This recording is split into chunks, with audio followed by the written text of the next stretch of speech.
على أهل بيته الطيبين الطاهرين المعصومين المظلومين المنتجبين المنتخبين ولعنة الله على أعدائهم أجمعين من الأولين والآخرين يا رب العالمين. أما بعد فقد قال سبحانه وتعالى في محكم كتابه المجيد فأعوذ بالله من الشيطان الرجيم بسم الله الرحمن الرحيم. وإذ ابتلى إبراهيم ربه بكلمات فأتمهن قال إني جاعلك للناس إماما قال ومن ذريتي قال لا ينال عهدي الظالمين. صلوات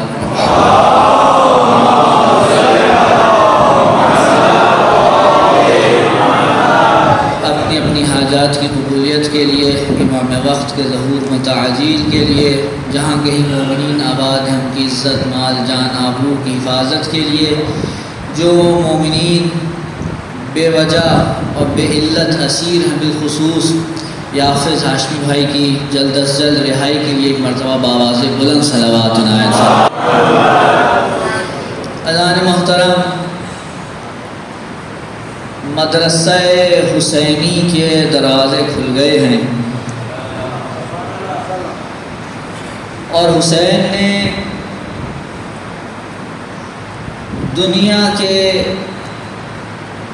کونے کونے میں تشنگان حریت اور تشنگان معرفت الہی و امام کے لیے کلاسوں اور جماعتوں کا بندوبست کر دیا ہے.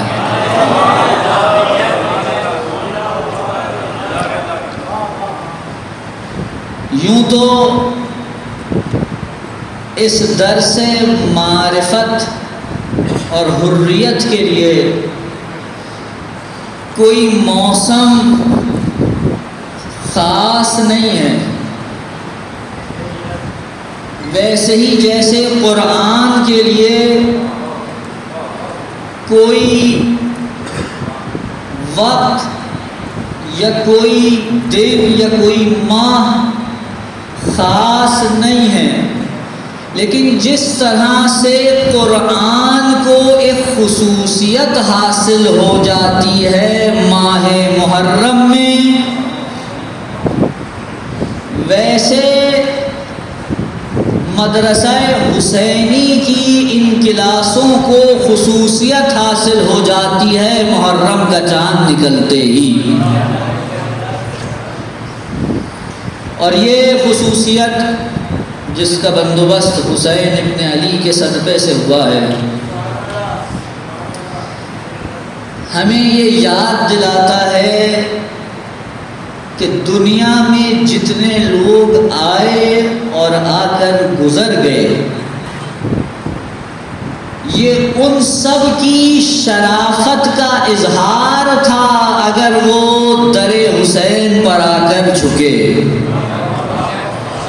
اگر در حسین پہ کوئی آ کے جھکا تو اس نے اپنی شرافت کا اظہار کیا، اگر نہیں جھکا تو یہ اس کے اپنے اوپر سوال ہے، مدرسہ حسین پہ سوال نہیں ہے. اور جب حسین نے یہ بندوبست کر دیا تو میرا جی چاہتا ہے کہ میں 61 ہجری سے لے کر آج تک کی تاریخ کو ایک جملے میں بیان کروں، اور وہ یہ کہ ہو نہیں سکتا تھا کربلا بچتی، لیکن کربلا اس لیے بچی ہے کیونکہ کربلا امامت حسین کا معجزہ ہے.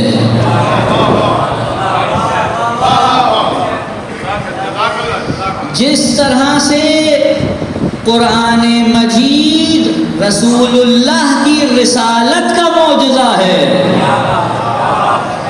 اس طرح سے کربلا امامت حسین کا معجزہ ہے، اور کیونکہ معجزہ ہے اور معجزے کی تعریف یہ ہے کہ دنیا اس کے سامنے عاجز ہو جاتی ہے، لہذا اس دور کے یزید سے لے کے آج کے دور کے یزید تک جتنے بھی آئے حسین کے معجزے کے سامنے عاجز ہیں۔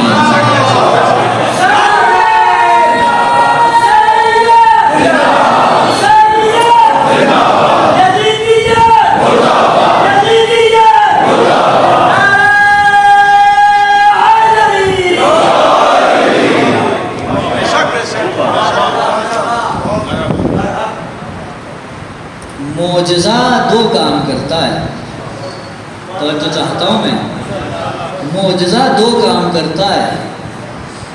جہاں دشمنوں کے منہ بند کرتا ہے، وہاں دوستوں کے ایمان میں اضافہ کرتا ہے۔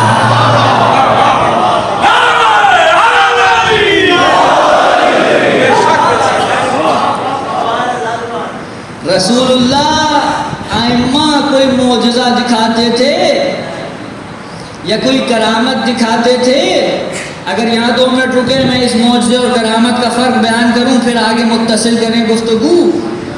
معجزہ جہاں دعویٰ ہو اور دعوے کے سامنے دلیل کے طور پر کوئی ایسا عمل پیش کیا جائے کہ جس کو کوئی چیلنج نہ کر سکے۔ دعویٰ کس چیز کا؟ میں خدا کی طرف سے اس کا نمائندہ ہوں، اور اگر تمہیں کوئی شک ہے اور تم چیلنج کرتے ہو تو لو، یہ ایک فعل میں کر کے دکھا رہا ہوں، اگر تم میں ہمت ہے تو ایسا کر کے دکھاؤ۔ یہ ہے معجزہ۔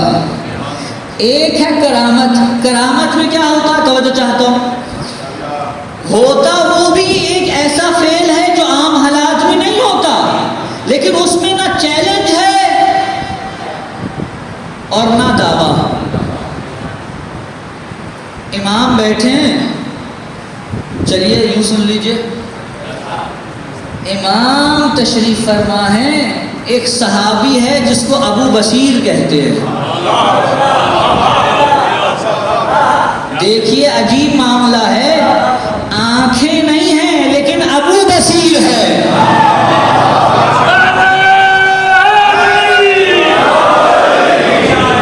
اور آ کے کہنے لگا امام سے، مولا کیا آپ عیسیٰ کو خدا نے یہ معجزہ دیا تھا کہ آنکھوں پہ ہاتھ رکھتے تھے تو اندھوں کو بینائی مل جاتی تھی؟ کہاں؟ کہ مولا تو آپ بھی ایسا کر سکتے ہیں؟ کہاں کر سکتے ہیں؟ کہ آقا میری تو آنکھیں نہیں ہیں،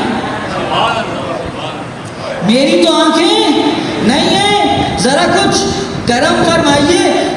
سنیے امام نے کیا کہا، کہا دیکھو ہم یہ کر سکتے ہیں۔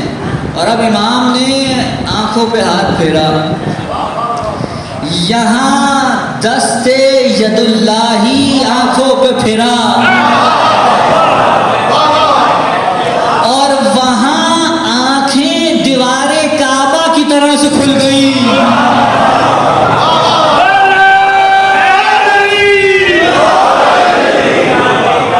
اور جب سب کچھ دکھنے لگا، در و دیوار دکھنے لگے، اجسام دکھنے لگے، سب چیزیں سامنے آ گئیں، تو امام نے کہا سب کچھ دکھ رہا ہے؟ کہا مولا دکھ رہا ہے۔ کہا چلو اب ایک اور جلوہ دکھا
تو تھوڑا سا آگے تشریف لیں، صلوات پڑھیں محمد والے محمد۔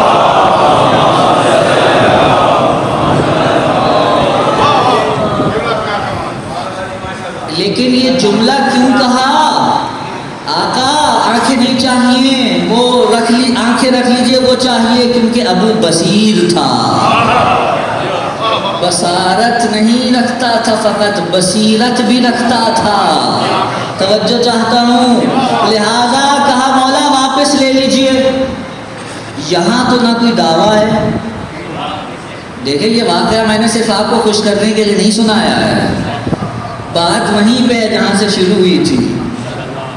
نہ یہاں پہ کوئی دعویٰ ہے نہ کوئی چیلنج، لیکن ایک ایسا عمل ہوا جو عام طور پر نہیں ہوگا۔ ایک آنکھوں سے اندھے کو آنکھیں مل گئیں۔ یہ معجزہ نہیں تھا، یہ کرامت تھی۔ اور میں کیا عرض کر رہا ہوں، کربلا معجزہ ہے امامت حسین کا، ورنہ کیسے ممکن ہے کہ یہ 14 صدیاں گزار کر اب تک ہم تک ایسے پہنچے کہ جیسے کل گزرا تھا، ویسے ہی تر و تازہ ہے، ویسا ہی اپنے اندر رنگ بو رکھتا ہے۔ حسین نے اس معجزے کو اپنے لہو سے سینچا ہے، لہذا اس معجزے میں رنگ ڈھنگ بھی حسین کا ہے۔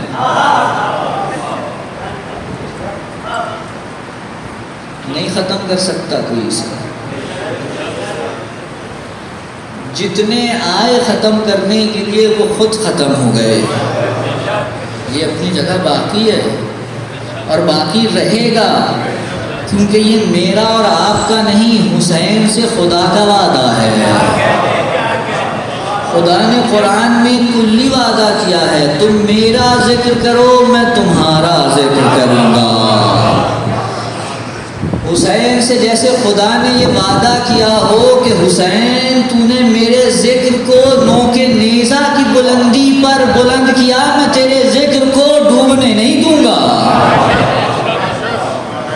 یہ ذکر حسین کا خدا کا وعدہ ہے اور یہ ہوگا، اور یہ بڑی فضیلت ہے، یہ بڑی ہی عظمت ہے، یہ بڑا ہی مقام ہے کہ خدا اپنا وعدہ پورا کروانے کے لیے کس شخص کو چنتا ہے۔ یہ در حقیقت آپ، میں اور دنیا میں جہاں کہیں حسین کے ذکر کے لیے لوگ اکٹھے ہوئے ہیں، خدا نے انہیں اپنا حسین سے کیا گیا جو وعدہ تھا اس کو پورا کرنے کے لیے چنا ہے۔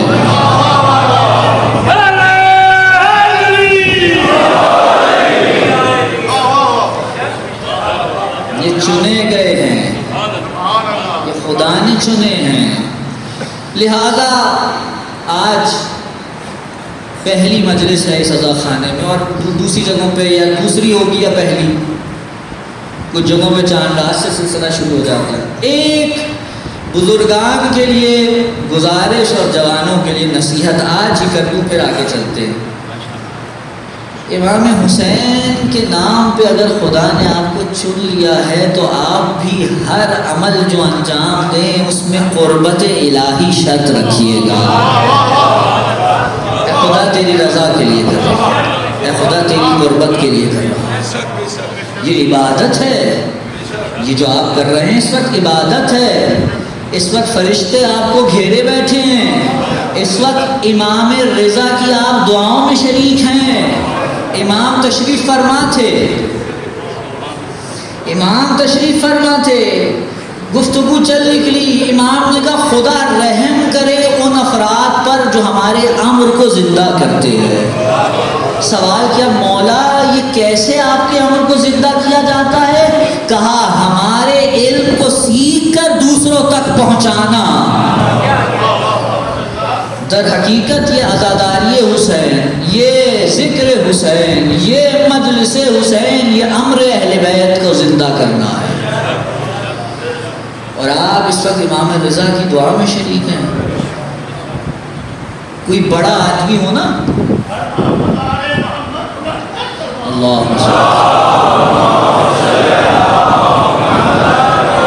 کوئی بڑا آدمی ہو، دینی طور پہ اس کا مقام و مرتبہ جاہ و حشم بلند ہو، آپ اسی خدمت میں جاتے ہیں. آپ جا کے کیا کہتے ہیں؟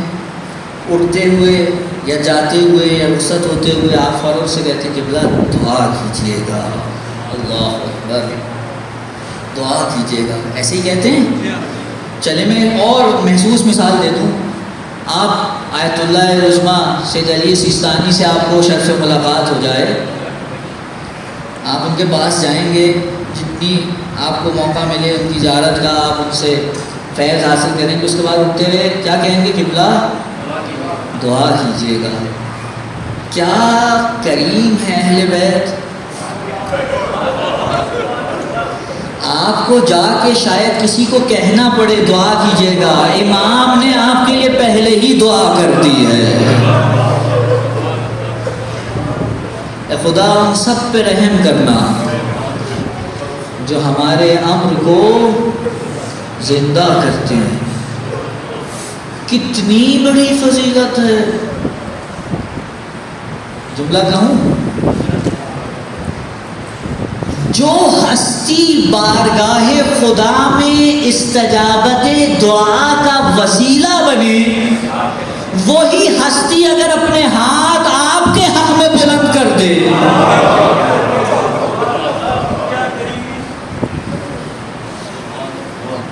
سوچئے کہاں ملے گا ایسا کریم در. خدا سب کو یہ توفیق دے کہ وہ اہل بیت کے امر کو زندہ کر کے ائمہ کی دعا میں شریک ہو جائے.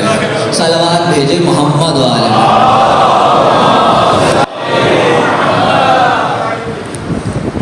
تو بات چل نکلی تھی معجزے پہ، توجہ ہے نا، گفتگو وہیں سے ہے مسلسل.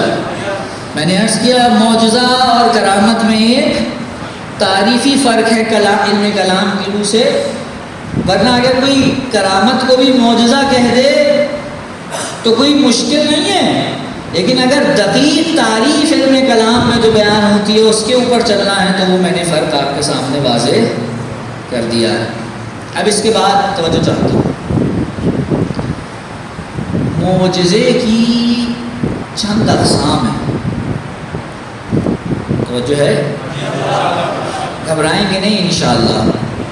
موسم آج بہتر ہے نسبتاً، میں جتنا سمجھ رہا تھا اتنا خراب نہیں ہے، اور جتنی اس وقت مجھے گرمی لگ رہی ہوگی کسی کو نہیں لگ رہی ہوگی، یہ آپ کے ذہن میں ہونا چاہیے. لہٰذا جب میں برداشت کر رہا ہوں تو آپ لوگوں کو بدل جائے اولا برداشت کرنا ہے. صلوات پڑھے محمد والے محمد.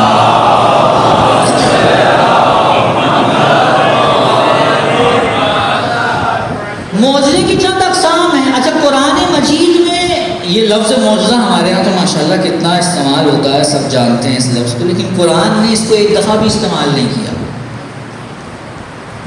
پورے قرآن میں ایک مرتبہ بھی لفظ معجزہ استعمال نہیں ہوا. قرآن کی اپنی زبان ہے، جیسے ہر کتاب کی اپنی زبان ہوتی ہے. آپ اگر فلسفے کی کوئی کتاب اٹھا لیں تو اس میں اپنی ٹرمینالوجیز ہیں، فزکس کی اٹھا لیں اس کی اپنی اصطلاحات ہیں، قرآن کی اپنی ٹرمینالوجیز ہیں. قرآن جب بھی معجزے کی بات کرنا چاہتا ہے تو مختلف الفاظ ہیں. جو مشہور الفاظ ہیں وہ دو ہیں، یا قرآن معجزے کو آیت کہتا ہے یا بینہ. آیت یعنی نشانی، بینہ یعنی کھلی ہوئی چیز. توجہ چاہتا ہوں، قرآن آیت یا بینہ کہتا ہے کسے؟ معجزے کو. حضرت عیسیٰ کے لیے کہتا ہے وہ ہماری کھلی ہوئی آیات کے ساتھ تمہارے پاس آئے، وہ ہماری نشانیاں لے کے تمہارے پاس آئے. اب یہ جو آیت ہے، یہ جو معجزہ ہے جس کو ہم قرآن آیت کہتا ہے اور ہم معجزہ کہتے ہیں، اس کی بہت سی اقسام ہیں. مجھے اس وقت سے دو کا ذکر کرنا ہے کیونکہ مجھے اپنے موضوع سے متصل کرنا ہے. آج گفتگو شاید تمہیدی مراحل میں رہ جائے، لیکن آپ میرے ساتھ رہیں گے. اگر یہ میں نے آپ کے گوش گزار نہیں کی تو وہ مسئلہ حل نہیں ہو پائے گا جو موضوع آپ سب مجھ سے پہلے جانتے ہیں کہ کیا ہے۔ جب ہم نے کہا معجزے کی مختلف اقسام ہیں، دو کون سی اقسام ہیں؟ ایک معجزہ معجزہ قولی ہے، ایک معجزہ معجزہ فعلی ہے۔ کیا فرق ہے اس میں؟ معجزہ فعلی یہ ہے کہ امام تشریف فرمائیں ہارون کے دربار میں، ہارون الرشید کے دربار میں امام موسیٰ کاظم علیہ السلام،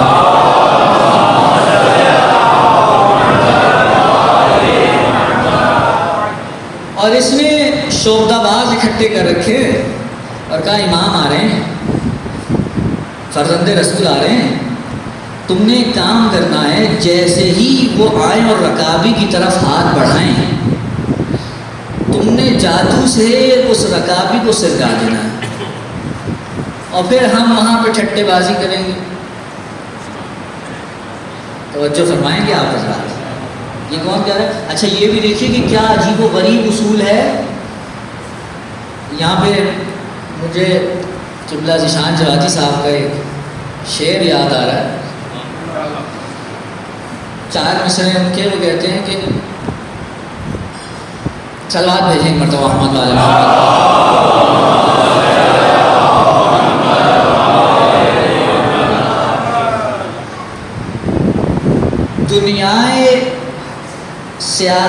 دنیائے زر کی سیاست تو دیکھیے، دنیائے زر کی سیاست تو دیکھیے، موسیٰ کو زہر دے کے بھی ہارون بن گئے۔ تو جو فرمائیں، ایک طرف ہارون ہے، دوسری طرف کون ہے؟ حضرت امام موسیٰ کاظم، جو زہر دے رہا ہے موسیٰ کو، وہ بھی اپنے آپ کو ہارون کہلواتا ہے۔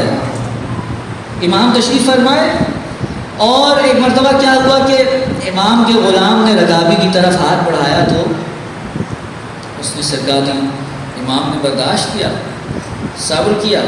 جب 2 دفعہ یہ ہو گیا تو تیسری مرتبہ جب یہ ہوا تو امام نے، کیونکہ اب امامت پہ حرف آ رہا ہے، حرف امامت پہ آ رہا ہے، لہذا مظہر قدرت کبریا نے لوح محفوظ پر مشیت الہی کا مطالعہ کرنے کے بعد ایک مرتبہ تصویر کی جانب رخ کیا جو پردے پہ بنی تھی۔ یہاں آنکھوں سے اشارہ ہوا، نہ معلوم کون سی شعاعیں آنکھوں سے نکل کر پردے سے ٹکرائیں کہ صورت میں سیرت پیدا ہوئی، سیرت سے وہ چیز سامنے آئی جو تصویر کا شعر تھا وہ جسمانی شعر میں منتقل ہوا، اور ایک مرتبہ سامنے آ کر اس شعبدہ باز کو نگل گیا، سامنے جو بیٹھا تھا وہ بے ہوش ہو کے گر پڑا، اور اب جب اٹھا تو دیکھا کہ معاملہ خراب ہے، جس کے نعوذ باللہ ٹھٹے کے لیے دنیا اکٹھی کی تھی اس کا بول بالا ہو گیا، دنیا سامنے نیچ رہ گئی۔ ایک مرتبہ پلٹ کے کہنے لگا، آقا بس آپ سے کوئی گزارش نہیں ہے، وہ جو بندہ کھایا ہے اسے لوٹا دیجئے۔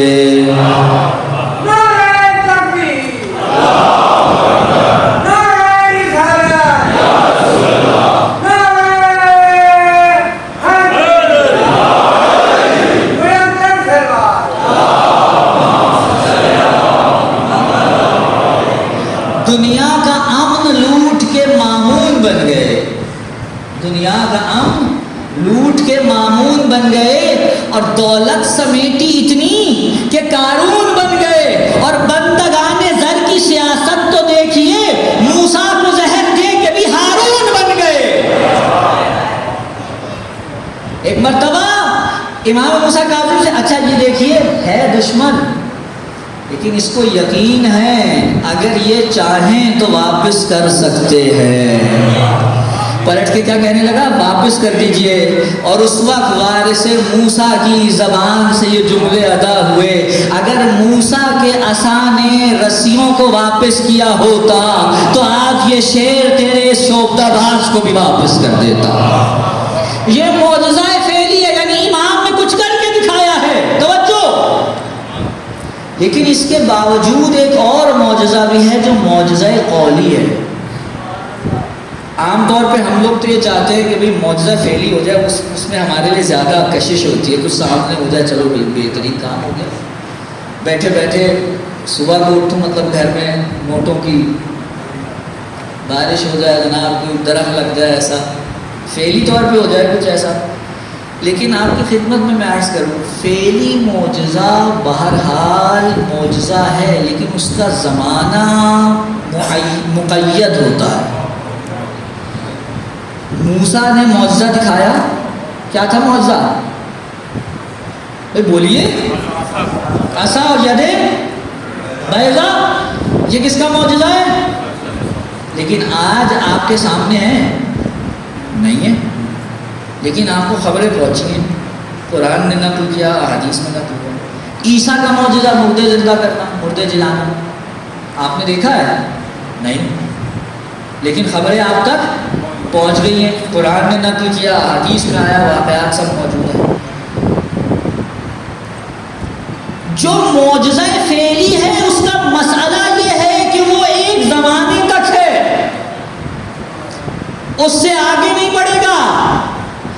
اس معجزے کی خبر بڑھے گی، معجزہ نہیں بڑھے گا. لیکن معجزہ قولی کا کمال یہ ہے کہ وہ زمانے میں قید نہیں رہتا، وہ زمانے کی حدود کو توڑتا ہوا آگے نکلتا ہے. اسی لیے خدا نے رسول اللہ کو معجزہ فعلی کے ساتھ ساتھ معجزہ قولی دیا کہ اے رسول تمہاری نبوت میں تا قیام قیامت جانا ہے. معجزہ ایسا دوں گا قرآن کی صورت میں جو معجزہ قولی ہوگا، تا قیام قیامت جائے گا. موسیٰ کی کیونکہ نبوت ختم ہو گئی لہذا ان کا معجزہ بھی محدود تھا. تمہاری کیونکہ نبوت سے قیامت تک جانا ہے لہذا تمہارا معجزہ بھی قیامت تک جائے گا.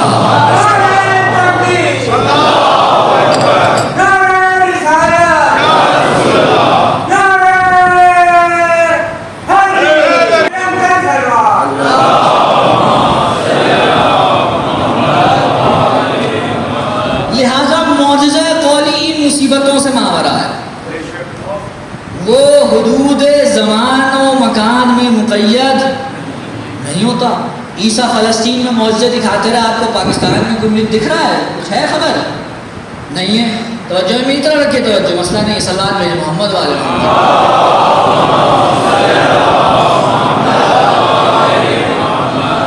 لیکن جس چیز کو معجزہ قولی قرار دے کر رسول کی نبوت کا معجزہ بنایا وہ آپ کے گھروں میں موجود ہے.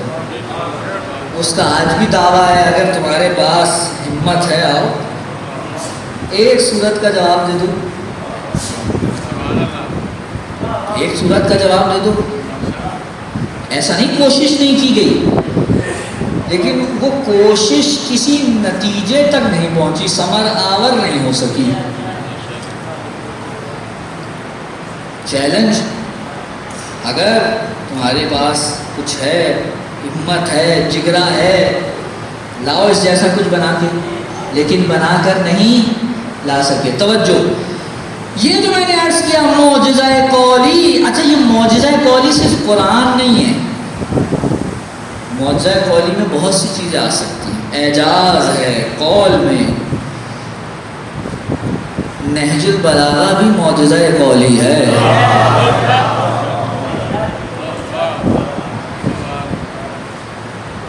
نہج البلاغہ معجزہ قولی ہے. صحیفہ سجادیہ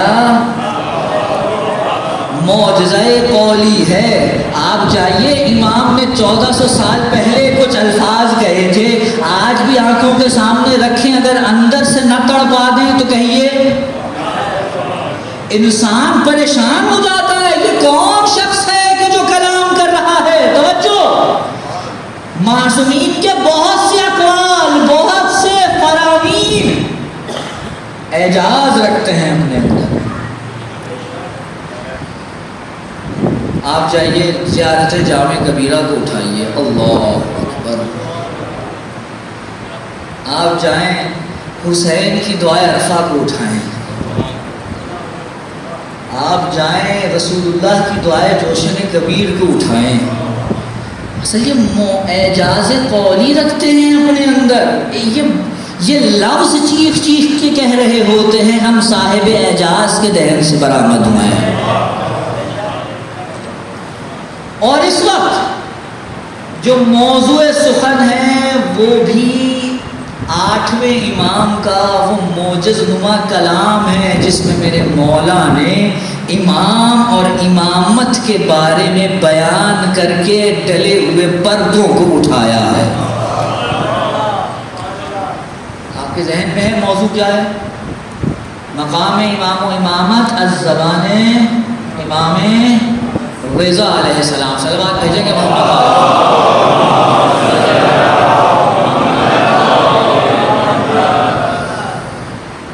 یہ بہت امپورٹنٹ ہے، بہت اہم ہے۔ ہمارے ساتھ ایک مسئلہ یہ ہوا ہے کہ ہم نے معصومین کے کلام کی جانب رجوع کرنا چھوڑ دیا ہے۔ مشکل ہے۔ آپ کے امام اپنا علم بیان کرنے کے لیے احادیث بیان کر کے نہیں ہے، انہیں ضرورت نہیں ہے کسی کے سامنے اپنے علم کے اظہار کی، وہ اس لیے بیان کر کے گئے تاکہ آپ استفادہ کریں۔ علی اگر نہج البلاغہ میں کچھ کہہ رہے ہیں یا ائمہ دوسری احادیث میں جو کافی میں موجود ہیں یا امام سجاد صحیفہ سجادیہ میں کچھ کہہ رہے ہیں، وہ آپ کے لیے بیان کر کے گئے ہیں۔ ان کو اٹھائیں، پڑھیں، ان کو گھر میں ایسے ہی نہ رہنے دیں، اپنے امام سے باتیں کریں۔ آپ کا امام آپ سے ان احادیث کے ذریعے سے مخاطب ہے، وہ آپ سے خطاب کر رہا ہے، اپنے امام کا خطاب سنیں تاکہ آپ کو پتہ چلے امام آپ سے کیا کہنا چاہ رہے ہیں۔ دنیا جہان کی باتیں سننے کا وقت ہو انسان کے پاس اور امام کی بات سننے کا وقت نہ ہو تو کیا قیامت ٹوٹے گی۔ اور شاید میں یہ سمجھتا ہوں کہ قوم کی جو حالت میں دگرگونی پائی جاتی ہے اس کے اندر ایک وجہ یہ بھی ہے، ان چیزوں کو سمجھنے کی ضرورت ہے۔ اس لیے موضوع جو ہے وہ یہی ہے، ہم نے امام رضا سے پوچھنا ہے مولا بتائیے امام و امامت کیا ہے۔ دیکھیے کچھ چیزیں ایسی ہیں کہ جو آدمی، آپ لوگ علم حاصل کرتے ہیں نا، یونیورسٹیز جا رہے ہیں، کالجز جا رہے ہیں، آپ نے علم حاصل کیا، علم حاصل کرنے کے کچھ طریقے ہیں۔ اچھا جتنا علم آپ حاصل کر لیتے ہیں، مثلا ایک شخص کی عمر 70 سال ہے، 80 سال، 90 سال، جتنی بھی ہے، وہ جب اس دنیا سے جا رہا ہوتا ہے تو اس کے پاس 2 قسم کے علم ہوتے ہیں۔ ایک وہ علم ہے جو اس کو اگلی دنیا میں کام آنے والا ہے، اور ایک وہ علم ہے جو اسے اگلی دنیا میں کام نہیں آئے گا۔ توجہ، اگر بات تھوڑی سی آپ کو خشک لگ رہی ہے تو بے شک لگے، مجھے تو کہنی ہے، یہ سن لیجیے۔ آپ کیمسٹری کا علم حاصل کریں، آپ میڈیکل طب کا علم حاصل کریں، یہ سارے جو علوم ہیں، جب آپ دنیا سے رخصت ہو رہے ہوں گے تو یہ سارے علوم آپ کو یہیں چھوڑ کے جانے ہیں، یا آپ کے ساتھ نہیں جائیں گے، کیونکہ یہ اس دنیا سے متعلق ہیں، اس دنیا میں ان کا کوئی کام نہیں ہے۔ نہ وہاں کسی نے بیمار ہونا ہے جس کو آپ نے نسخہ تجویز کر کے دینا ہے۔ یہاں ڈاکٹر سے بیٹھے ان سے میں معذرت کے ساتھ، ڈاکٹر ابو الحسن صاحب بیٹھے ہوئے ہیں اور بھی بیٹھے ہوئے نظر آ رہے ہیں مجھے، ڈاکٹر باقر صاحب، آپ نسخہ تجویز عالم برزخ میں کسے نسخہ تجویز کیجیے گا؟ جنت میں کسے نسخہ تجویز کیجیے گا؟ وہاں وہی نسخے کام آئیں گے جو اپنے ساتھ آپ خود لے کے گئے، دوسرے کا کوئی نسخہ کام نہیں آئے گا۔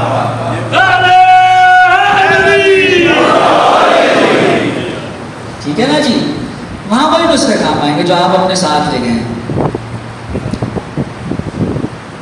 اسی طرح کیمسٹری، فزکس اور ہزاروں علم، ادبیات، اردو ادبیات، عربی ادبیات، جتنے بھی علم ہیں یہ سارے وہاں کام آنے والے. لیکن کچھ علوم ایسے ہیں جو وہاں کام آنے والے ہیں، جن علوم کی بنا پہ آپ کے درجات کا فیصلہ ہونا ہے. یہ کس درجے کا ہے، یہ اس درجے کا ہے، یہ اس درجے کا. اور یہ کون سا علم ہے؟ یہ وہ علم معرفت اسماء الہی، اسماء حسنہ، معرفت توحید اور معرفت امام و عصمت کا علم ہے جو آپ کے ساتھ اس دنیا سے اس دنیا میں منتقل ہوگا. یہ وہ علم ہے جو آپ کے ساتھ منتقل ہونا ہے، اور اس کی بنا پہ آپ کے درجات کا اور آپ کے اگلے جہان کا فیصلہ ہونا ہے. یہ آپ یہاں چھوڑ کے نہیں جائیں گے. میں یہ نہیں کہہ رہا کہ جو علم آپ نے اس دنیا کے حاصل کیے ہوں جو یہاں رہ جائیں گے اس کا کوئی اجر نہیں ہے. یہ ذہن میں رکھیے گا. معلوم ہے باہر نکلوں تو کوئی مجھے پکڑ لے، ڈاکٹر انجینئر یا آپ نے تو ہماری ساری محنت پہ پانی پھیر دیا صاحب. میں نے ہرگز یہ نہیں کہا. یہ علم حاصل کرنا ضروری ہے. آپ مراجعین سے جا کے پوچھئے، وہ صاف لفظوں میں کہتے ہیں جس علم کی بھی انسان کو اور معاشرے کو ضرورت ہے اس علم کا حاصل کرنا واجب کفائی ہے. اگر کسی علاقے میں ڈاکٹرز کی ضرورت ہے تو وہاں پر یہ واجب کفائی ہے کہ کچھ لوگ جائیں اور علم طبابت حاصل کریں، نہیں تو لوگوں کی زندگی پہ بن جائے گی. ٹیچرز کا ضروری ہے، انجینئرز کا ہونا ضروری ہے کیونکہ معاشرے کی ضرورت ہے. اس کا اجر اپنی جگہ. میں اجر کی بات نہیں کر رہا، میں کہہ رہا ہوں اس دنیا سے دوسری دنیا میں منتقل نہیں ہوں گے. ان کا کام اس دنیا تک ہے. ایک علم وہ ہے جس کا کام اس دنیا تک ہے، ایک علم وہ ہے جس کا کام اس دنیا میں بھی ہے. اور وہ علم معرفت ہے، معرفت اللہ، معرفت امام. اور یہ دو الگ چیزیں نہیں ہیں، یہ ذہن میں رکھیے گا.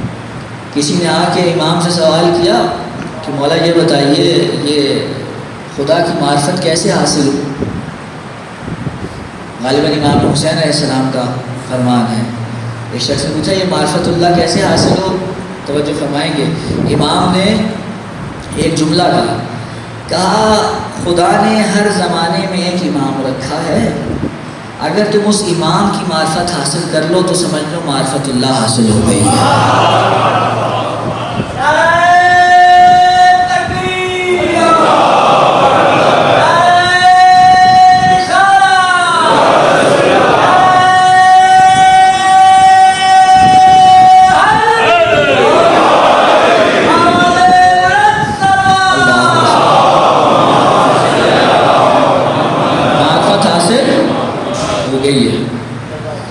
خدا کی معرفت، ان کی معرفت یا آپس میں ایک دوسرے سے جڑی ہوئی چیزیں ہیں، کوئی جدا چیزیں ہیں.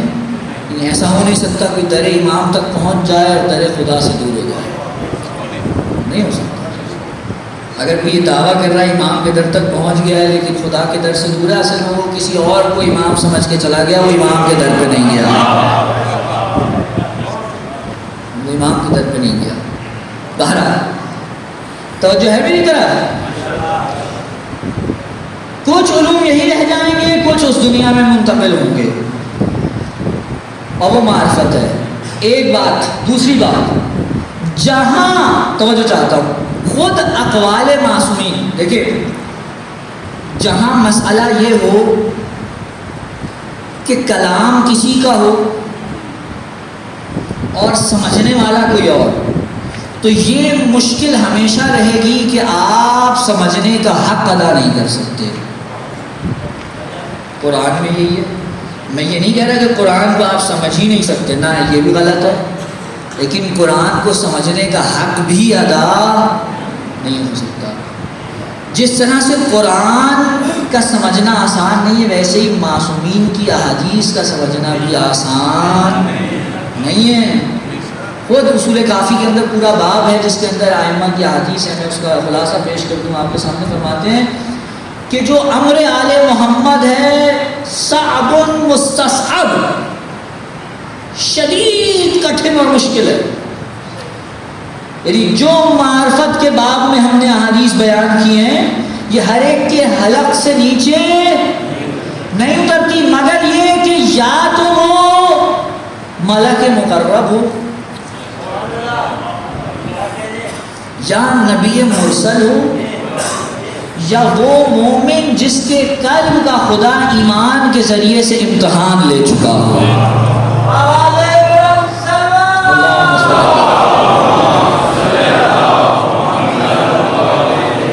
تو جو ہے حضرات کی، یعنی ہر بندہ ہر حدیث کو سمجھنے کا حق ادا نہیں کر سکتا.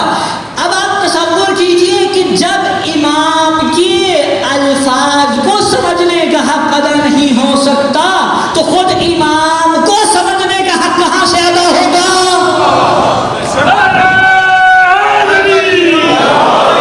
اب مجھے کیا معلوم امام کیا ہے؟ خدا کی قسم میں اپنی عقل کے ذریعے سے یہ تو جان سکتا ہوں کہ خدا پہ لازم ہے، اس کے لطف کا تقاضا ہے کہ وہ ایک حجت الہی رکھے جو بندوں کے بیچ میں ہو، جو ہادی برحق ہو، جو حجت اللہ ہو، جو خلیفۃ اللہ ہو. اس چیز کا میری عقل تدارک کر سکتی ہے، لیکن اس سے آگے عقل کی منزل نہیں ہے. عقل یہ نہیں بتا سکتی کہ اس کے مراتب کیا ہیں، عقل یہ نہیں بتا سکتی اس کی فضیلتیں کیا ہیں، عقل یہ نہیں بتا سکتی اس کی رسائی کہاں تک ہے. لہذا ضروری تھا کہ وہ جو خود امام ہے وہ بتائے کہ امام کیا ہوتا ہے. اگر ائمہ نے بیان نہ کیا ہوتا کہ ہم کیا ہیں تو یقین کیجئے ہمیں نہ پتہ چلتا کہ وہ کیا ہیں. ہم شکریہ ادا کرتے ہیں ائمہ کا کہ مولا آپ کا شکریہ، آپ نے بیان کیا آپ کیا ہیں. ہمیں بس اتنا پتہ ہے جو آپ اپنے بارے میں خود بیان کرتے ہیں حقیقت وہی ہے.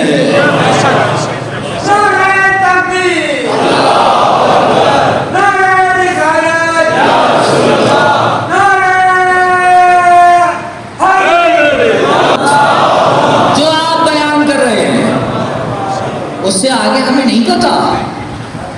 لہٰذا ضروری ہے کہ ہم ائمہ کی احادیث اور کلام کو معرفت امام و امامت کے ذیل میں موضوع بحث قرار دیں. اور مجھے امید ہے کہ اس گفتگو سے آپ لوگوں کا ذہن اس طرح منتفض ہوا ہوگا کہ اس موضوع کو رکھنے کی وجہ کیا ہے. اصل امام بتائیں گے امام کیا ہے. بھئی ڈاکٹر ہی بتا سکتا ہے نا کہ کون ڈاکٹر ہے کون نہیں ہے.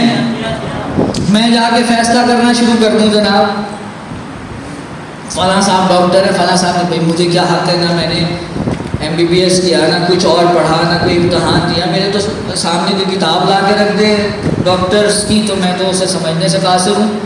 ان کی اپنی ایک خاص زبان ہے. اسی طرح صرف امام بتا سکتا ہے کہ امام کیا ہے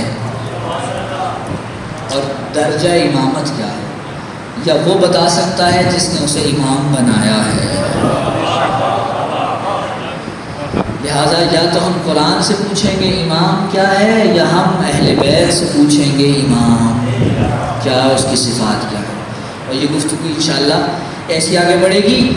آج دامن وقت میں گنجائش نہیں ہے، کچھ تاخیر بھی ہو گئی مجھے بیٹھنے کی، اور آج کیونکہ مجھے ایک اور جگہ صرف آج کے لیے ایک مجلس سے خطاب کرنا ہے، لہٰذا میں آپ سے معذرت خواہی کر کے کل سے انشاءاللہ گفتگو کو مسلسل کریں گے. اور یہ بہت اہم مسئلہ جس کی میں اشارہ کر دوں کل اس کا جواب دیں گے. یہ ساری بحث چھیڑنے سے پہلے ایک مسئلے کی طرف اشارہ کرنا بہت ضروری ہے. وہ یہ ہے کہ کیا امامت اصول دین میں سے ہے یا نہیں ہے. یہ بڑا مسئلہ ہے، اور آج کل یہ سوشل میڈیا پہ بھی ایک بہت ہوا کریٹ ہوا ہے.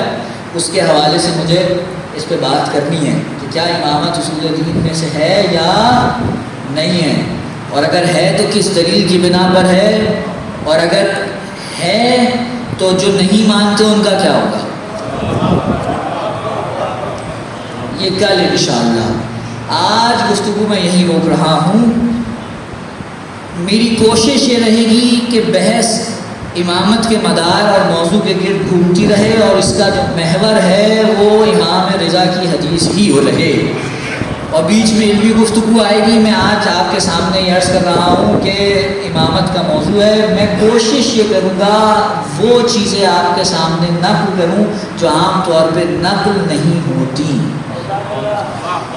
میری یہ کوشش ہوگی۔ صلوات پڑھ لے محمد و آل محمد۔ بہرحال امامت ایک بہت اہم رکن ہے دین کا، اور امام کی حدیث ہے الکافی میں فرماتے ہیں کہ ارکان اسلام میں سے ولایت اور امامت جیسا رکن جو سب سے اہم ہے، یہ الفاظ ہیں حدیث کے، جتنا ظلم اس پہ ہوا کسی پہ نہیں ہوا، جتنا ظلم اس پہ ہوا کسی پہ نہیں ہوا۔ آج پہلی محرم کا دن گزر گیا، دوسری کی شب لگ گئی ہے، ایسے ہی ہے۔ علماء ایک واقعہ نقل کرتے آئے ہیں، میں وہ آپ کے سامنے نقل کروں۔ ماشاءاللہ آپ کو خدا نے یہ توفیق دی ہے، آپ آئے یہاں پہ، آپ نے فرشادہ بچھایا۔ ذہن میں رکھیے گا، جس طرح آپ حسین کو نہیں بھولتے، حسین کی ماں آپ کو نہیں بھولتی۔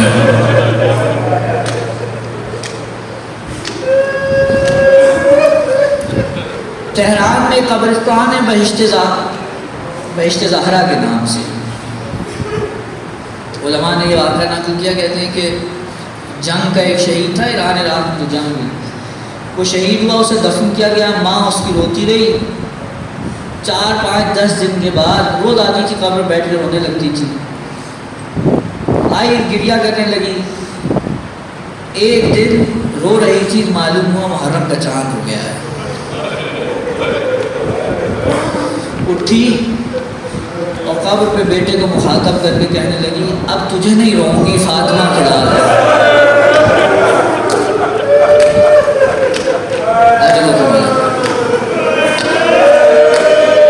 چلی گئی، اداداری برپا کی۔ سوئم کے بعد اپنے بیٹے کی قبر پہ آئی تو دیکھا کہ وہاں کوئی خاتون بیٹھی ہوئی ہے،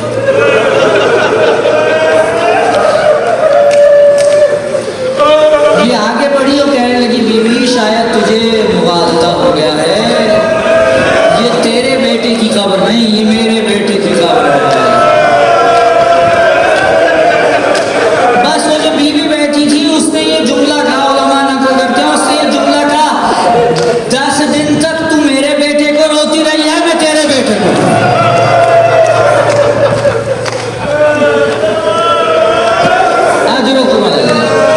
حسین مدینے سے خارج ہو رہے ہیں، حسین مدینے سے نکل رہے ہیں، حسین مدینے سے جب چلے، عجیب منظر تھا، بیان نہیں کر سکتا، اب دامن وقت میں گنجائش نہیں، ایک جملہ سن لیں بس، آپ کی رحمت تمام۔ حسین جب مدینے سے نکلنے لگے نا تو سواریاں تیار ہوئی، محملیں تیار ہوئی سب بیویوں کے لیے۔ عباس نے تلوار پہ ہاتھ رکھا اور ایک مرتبہ باہر نکلے، اور یقیناً چشم تصور کہتی ہے کہ عباس نے ہر جگہ یہ منادی کی ہوگی، دیکھو کوئی باہر نہ آئے، علی کی بیٹیاں سوار ہونے جا رہی ہیں۔ راوی کہتا ہے میں نے دیکھا حسین کے گھر سے بیویاں نکلنا شروع ہوئی، ایک بیوی آگے نکلی تو ایک بچہ آگے بڑھا اور کہنے لگا، آئیے اماں میں آپ کو سوار کراتا ہوں۔ معلوم ہوا کہ یہ حسن کی بیوہ ہیں ام فرما، اور ان کا بیٹا آگے بڑھا انہیں سوار کراتا۔ ام لیلہ آگے بڑھی، علی اکبر آگے بڑھے، کہنے لگے والدہ میں سوار کراتا ہوں۔ بیویاں آتی نہیں، سواریاں تیار تھی، محملوں پہ سوار ہوتے رہے۔ اچانک ایک ایسی بیوی نے قدم باہر نکالا، حسین نے کرسی چھوڑی، عباس بھاگے، علی اکبر آگے بڑھے، کوئی کہہ رہا پھوپھی اماں آئے میں سوار کراتا ہوں، کوئی کہتا بہن زینب آؤ میں سوار کراتا ہوں، کوئی کہہ رہا آقا دادی آؤ میں سوار کراتا ہوں۔ میں کہوں گا پرور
التماس کی حاجات قبول فرما۔ پروردگار تمام قیدیوں کو بالخصوص حافظ بھائی کو رہائی کی خبر عنایت فرما، بحق محمد و آلہ تعلیمات میں حسن۔